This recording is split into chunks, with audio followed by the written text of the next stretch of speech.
Goddag, jeg hedder Diana. Jeg bor her i Dybbøl i Nordslesvig. Jeg står og er splittet mellem min familie og mit land.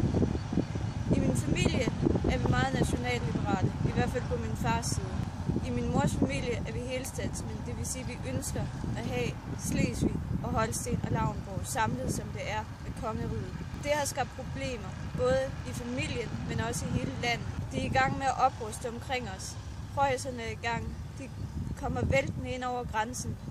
Min far har formeldt sig som forstærkningsmand, på grund af, at han tror på sagen med Slesvig, der skal høre til Danmark.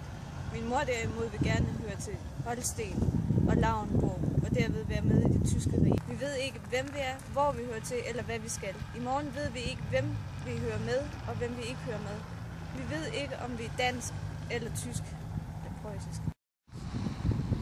Jeg gad godt vide om 150 år, om der stadigvæk er problemer med nationaliteten. Om andre unge står i samme situation, som jeg gør nu.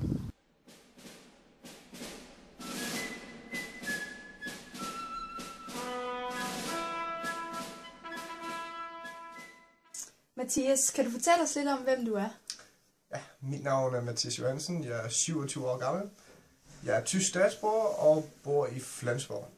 Så læser jeg så her i Sønderborg, og det kan jeg godt, fordi jeg er medlem af det danske mindretal i Tyskland. Det vil sige, at jeg har gået i dansk skole i Tyskland. Hvad er grunden til, at du har gået på en dansk skole i Tyskland?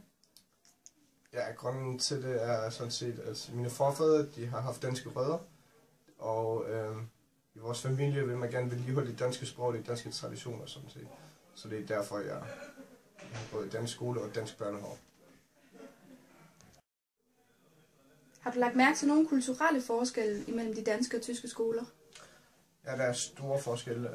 På de danske skoler i Tyskland er det sociale, og er det meget socialt og meget omsorgsfuldt.